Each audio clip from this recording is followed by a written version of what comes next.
Memulai usaha itu gampang sebenarnya. Yang susah itu kan buat menjaga, buat ngembangin. Nah, buat teman-teman juga yang mungkin mengalami kendala yang sama saya dalam menjalankan usaha, yang penting kita semangat, pantang menyerah. Usaha yang baik itu usaha yang dijalankan, bukan yang dipikirkan.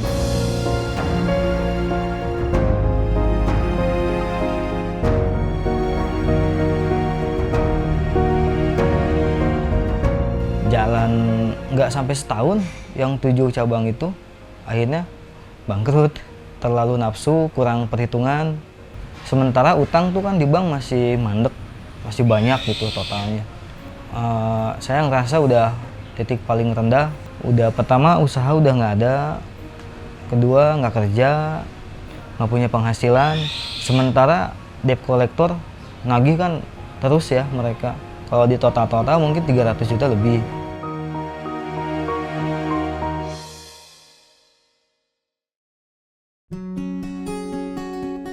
Assalamualaikum warahmatullahi wabarakatuh.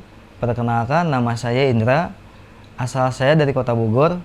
Usaha saya di bidang kuliner, yaitu bakso. Alamat usaha saya di Bogor. Namanya Bakso Kribo. Saya itu dari kecil udah terbiasa jualan, terutama pas SD. Saya biasa jualan di sekolahan, itu jualan permen, es, sampai sama gambar-gambar. Dulu kan masih musim gambar yang untuk diwarnai. Saya jualan juga, saya fotokopi, saya jualin lagi di sekolahan, di rumah. Sama saya juga pernah di rumah itu kayak narik, kalau sekarang kayak odong-odong gitu, cuman dia manual, ditarik sendiri. Jadi saya ada yang peninggalan kakek gitu, kayak odong-odong, ada rodanya, saya sewa-sewain, tapi saya yang narik. Dia anak kecil, ada yang naik duaan, saya tarik keliling kampung gitu. Sama itu saya pernah ikut jualan juga sama saudara, jualan kelontongan juga. Pas lulus sekolah SMA, saya itu langsung kerja di pabrik kulit. Dari situ saya pindah lagi ke pabrik benang. Nah, di pabrik benang itu jalan 6 bulan itu saya resign, rencananya untuk kuliah. Nah, alhamdulillah kuliahnya udah berjalan selama 6 bulan, 1 semester. Nah, pas mau bayar semester itu, saya nggak ada uang. Sisa uang saya itu 600.000. Dari 600.000 itu saya pikir, kan nggak mungkin kalau buat bayar semester. Jadi yang 150.000-nya itu saya pakai buat cuti kuliah. Yang sisanya itu saya pakai buat modal usaha. Awal usaha saya itu nggak bakso. Dari yang modal sisa yang dipakai cuti itu dipakai buat usaha pisang bakar, roti bakar, sosis bakar, sama pulsa. Yang dulu awal-awal jualan pisang bakar tuh alhamdulillah rame, bagus gitu, lancar selama kurang lebih 6 bulan. Setelah 6 bulan itu ya namanya usaha ya, pas udah ada di puncak, tiba-tiba ya sepi karena udah banyak yang ngikutin juga. Sepi, akhirnya saya pikir lagi usaha apa lagi nih gitu. Nah, di situ awal mula saya bisa jualan bakso. Awalnya itu di depan saya jualan, di depan rumah itu ada tukang bakso. Biasa disebut si Uwa tukang bakso gitu. Nah, dari situ kurang lebih selama 2 minggu dia nggak jualan. Saya coba tanya ke saudaranya, "Teh, si Uwa mau jualan lagi nggak?" Kata dia bilang, "Si Uwa nggak akan jualan lagi karena dia sakit, udah pulang kampung." Nah, dari situ saya ngelihat ada peluang nih buat jualan bakso. Karena kan di tempat rumah saya nggak ada yang jualan bakso. Kebanyakan tuh dari luar numpang jualan di depan rumah gitu. Akhirnya kenapa nggak kita aja yang jualan gitu. Nah, terus singkat cerita, saya sama mama ke pasar. Saya tanya-tanya ke tempat giling bakso, "Mas, saya lagi belajar bikin bakso, tolong bikinin dong bumbunya," gitu. Akhirnya dibikinin tuh.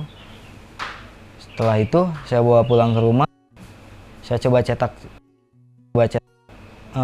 awal emang nggak bulat, bentuknya itu emang bulat enggak, lonjong enggak gitu, tapi tetap saya jual karena modalnya emang segitu adanya gitu. Alhamdulillah sih laku walaupun bentuknya nggak bulat gitu. Nah, jadi dulu kan jualan bakso di depan rumah tuh, akhirnya kan lama-lama rame. Saya sewa tempat di sebelah rumah, ada warung gitu, saya sewa buat tempat makannya. Nah, dari situ rame, terus kita inovasi lagi, kita bikin ada namanya bakso stick bakso.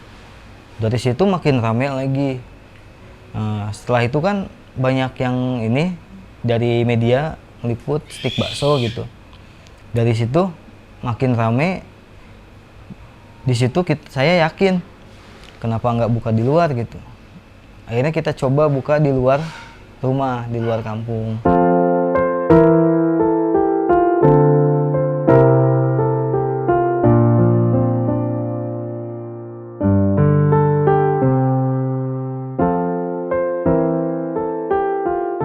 Awal-awal jalan satu, akhirnya kan kita namanya usaha lagi bagus-bagusnya kan nafsu ya. Itu buka lagi, sampai kita buka cabang ke-7 waktu itu. Jalan nggak sampai setahun, yang 7 cabang itu akhirnya bangkrut, jatuh juga.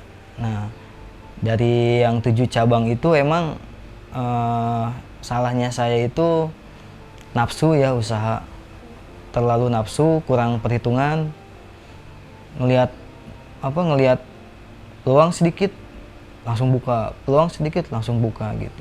Sementara padahal dari saya sendiri sebenarnya belum siap, cuman karena nafsu waktu itu, kenapa nggak diambil, akhirnya kita ambil. Nah, waktu itu kan kita buka cabang itu bukan modal pribadi ya, waktu itu ada modal dari bank. Nah, setelah 7 outlet itu tutup, sementara utang tuh kan di bank masih mandek, masih banyak gitu totalnya. Nah, di situ saya ngerasa udah titik paling rendah. Udah pertama usaha udah nggak ada, kedua nggak kerja, nggak punya penghasilan. Sementara debt collector nagih kan terus ya, mereka minimal itu ya 1 minggu pasti datang gitu, setiap minggu untuk nagih cicilan pembayaran bank. Sementara kita kan nggak bisa bayar sama sekali. Kalau total kerugian lumayan ya, kalau di total mungkin 300 juta lebih berikut utang yang di bank.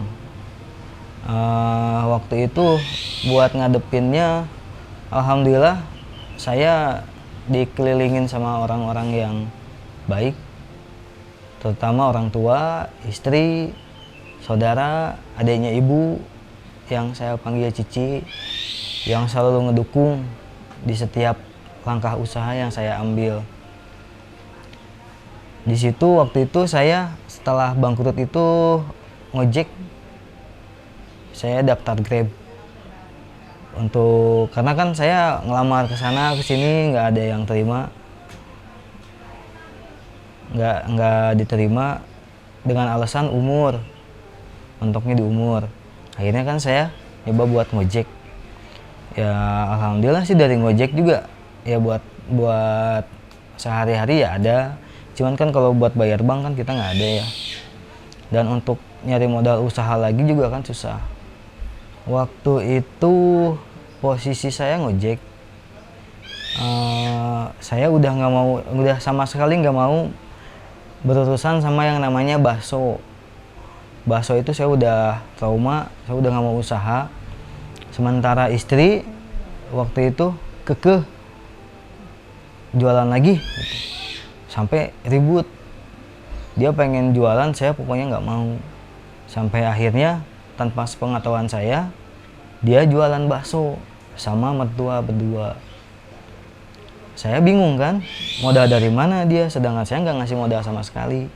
Ternyata dia gadein cincin nikah, cincin kawin, digadein buat modal. Saya ngelihat istri jualan sendiri, berdua sama mertua. Sedangkan saya pulang ngojek, pulang tidur, berangkat subuh, udah malas di rumah, karena kan ngelihat ada bakso lagi gitu. sedangkan saya udah trauma. Tapi makin lama ngelihat istri kayaknya capek juga sendiri kan, ke pasar sendiri belanja, nggak pakai motor, jalan sama mertua, beli daging ke penggilingan gitu tiap hari.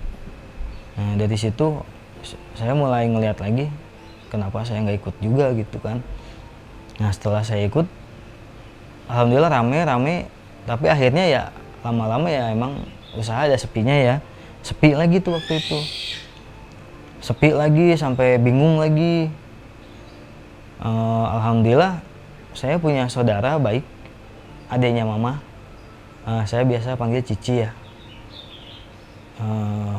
Dia kan nanya, atuh jualan lagi aja, tapi jangan di pulau, jangan di rumah gitu, jangan di lingkungan rumah, di luar, sok nyari tempat, kalau emang harus nyewa nanti saya yang bayarin katanya. Tapi kan saya mikir lagi, kalau sewa itu kan resikonya besar ya.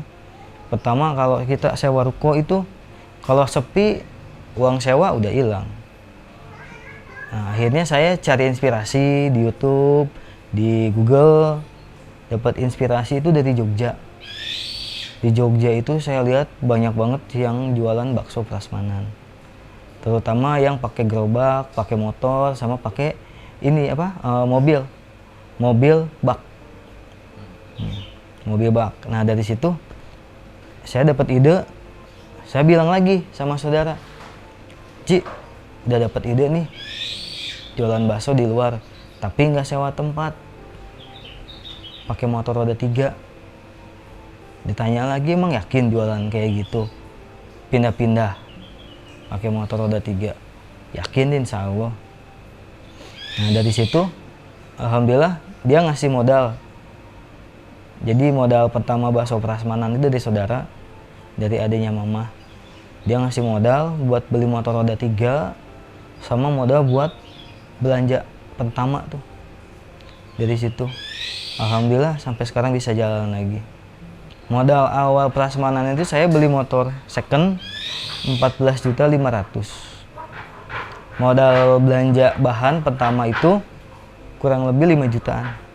Jadi 19.500.000, 20 juta lah. Lalu suka dukanya jualan di motor itu, yang pasti panas kepanasan, hujan kehujanan. Saya jualan berdua sama istri. Ingat banget pas lagi hari pertama itu, saya kan masih bikin bakso sendiri dari subuh. Sedangkan bikin bakso kan banyak, sampai ada 8 macem. Saya waktu itu produksi sendiri beres jam 3. Beres jam 3 sore, habis asar lah. Saya waktu itu posisi hujan, tapi karena udah terlanjur produksi kan ya, udah terlanjur bikin bakso, saya pokoknya niatin aja jualan. Walaupun saya mulai jam setengah 6 sore, waktu itu kondisi hujan. Waktu itu emang banyak yang ragu, kenapa harus langsung jualan sih, kan besok juga bisa gitu kan. Mulai dari orang tua kan, kenapa harus sekarang tuh kan udah sore, besok aja jualan katanya kan gitu.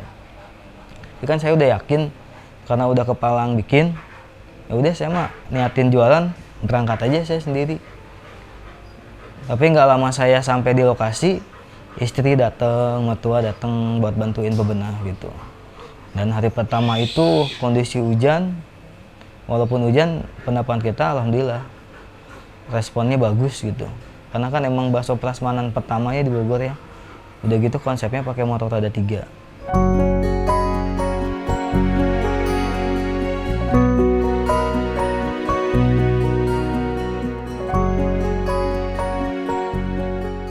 Dulu pas lagi masih di motor, karena kan konsumen makin banyak nih, makin udah nggak ketampung.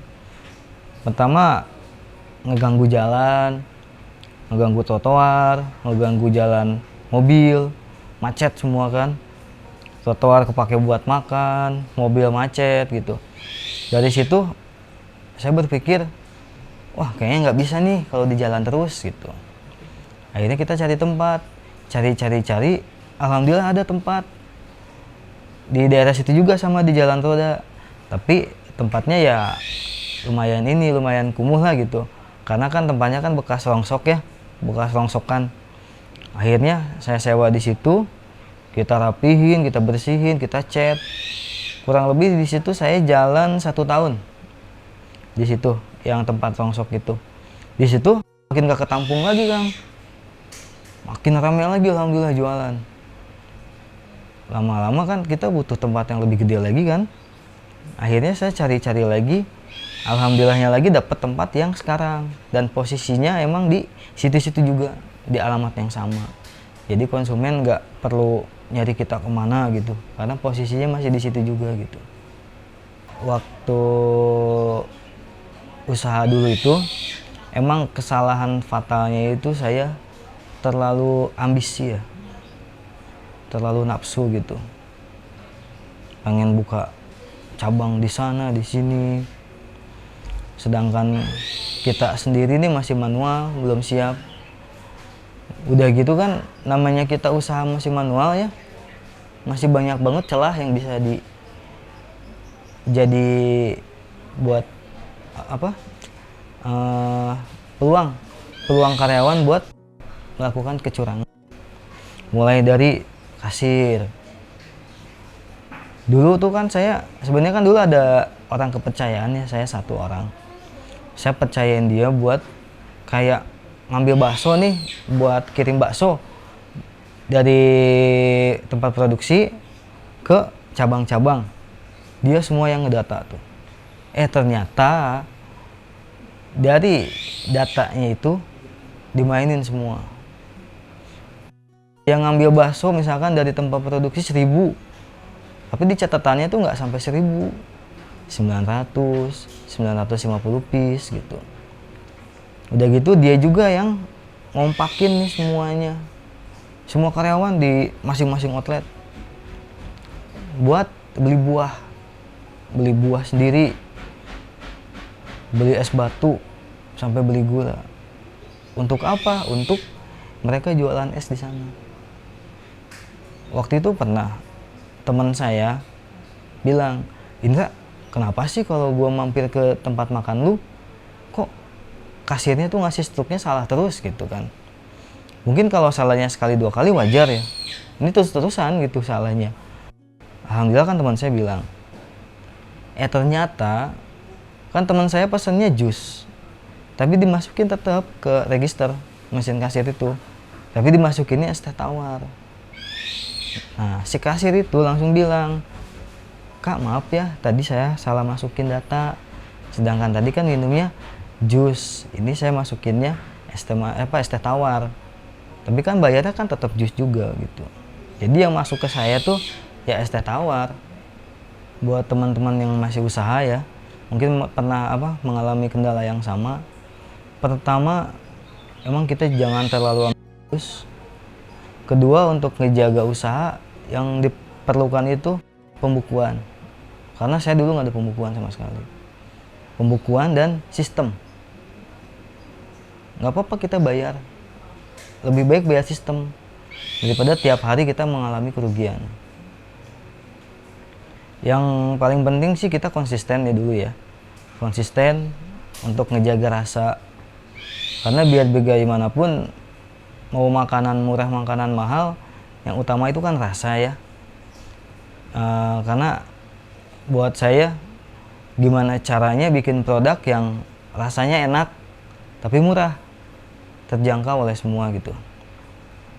Supaya market kita lebih luas.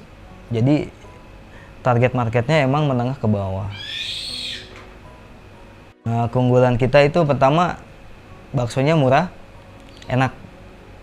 Lalu yang kedua, variannya banyak. Terus kita juga baksonya aman untuk dikonsumsi karena kita nggak pakai kimia, nggak pakai bahan-bahan yang berbahaya. Jadi buat teman-teman juga, saya juga kan orangnya terbuka. Kadang konsumen ada yang main ke sini, pengen lihat tempat produksi gitu. Kita mah persilahkan aja, silahkan kalau mau lihat gitu kan. Kita dari Giling, waktu itu dia pernah ada konsumen dari Jakarta. Dia pengen tahu tempat produksi. Kita mah kan terbuka ya, ya silahkan aja kalau mau lihatnya gitu.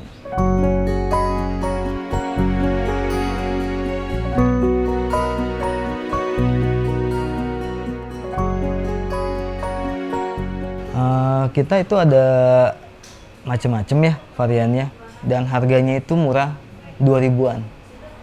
Mulai dari bakso urat, bakso jamur, bakso daging, bakso mercon, bakso telur puyuh, bakso tahu. Semuanya itu harganya 2000-an semua. Kalau menurut saya ya, bakso itu kan makanan yang nggak mengenal musim ya. Mau musim panas, musim hujan tuh kan banyak yang makan bakso. Prospeknya itu bagus buat usaha ke depan. Bakso Kribo sendiri itu ke depannya emang kita membuka peluang kerjasama.